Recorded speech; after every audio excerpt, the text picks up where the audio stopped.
everybody. So this is day 2 of our 21-day challenge, and we are going to be talking about burning ketones instead of glucose. So first of all, what the heck's a ketone? So a ketone is a fat being broken down and burned in your body. Now, for many years, all the way back to World War II, our diet has been so filled with glucose-friendly foods. In fact, the breakfast of champions growing up when I was a kid was cereal, orange juice, and bread. You know, that was, and toast. All of that turns to sugar pretty much immediately, driving up our blood sugar level, causing inflammation in our body, and leading to a disease process. So basically, any glucose burns very dirty. So when you, from a French fry to broccoli, and people may not understand that, that's all carbohydrates. That all burns as glucose. All protein, any kind of meat, burns as glucose. They all burn as sugar.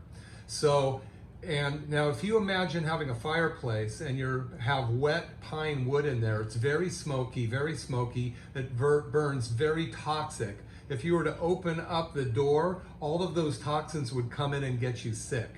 Or if imagine driving down the road in your automobile and you have a hose in your exhaust pipe and that hose is coming in your window, you're driving down the road getting all that exhaust. That is glucose. Glucose is very toxic as it burns and very poisonous. So ketones burn like a gas stove, nice and clean. And so if we could start to use ketones more than we burn glucose, the inflammation in our body is going to go down. Now, how do you know if you have any glucose, or any ketones to spare?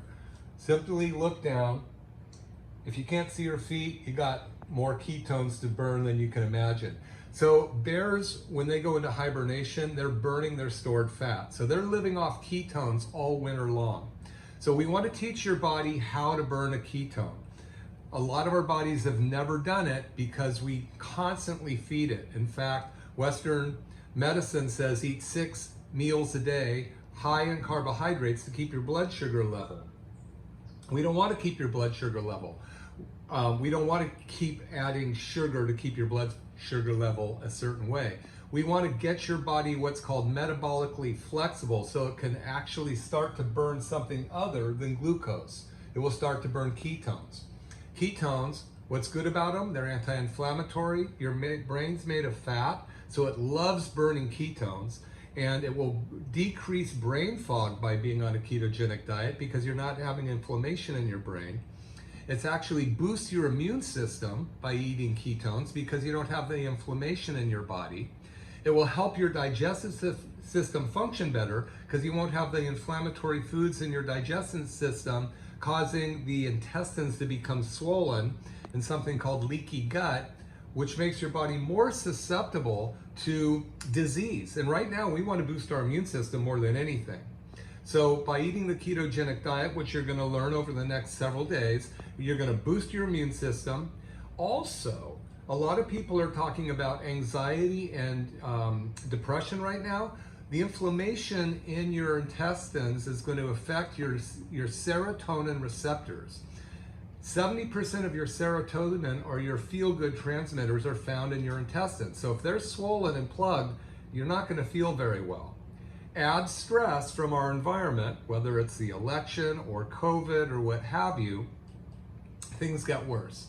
So, simply put, we're going to teach you how to burn ketones instead of sugar. And by doing that coffee that we showed you this morning, that's your first step on getting your body converted over to ketones. I hope that helps. And we'll be going over this. Put your questions in the chat at the Facebook and/or info@McCollum Wellness so that we can address them at the next Zoom meeting on Thursday. But we definitely want them in writing ahead of time so I can be sure to get to them for you. And you guys all have a great evening.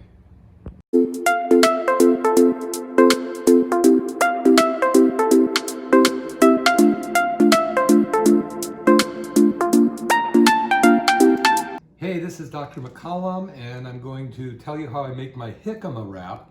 Jicama is an amazing vegetable that you can use, and you can get sliced jicama at Trader Joe's.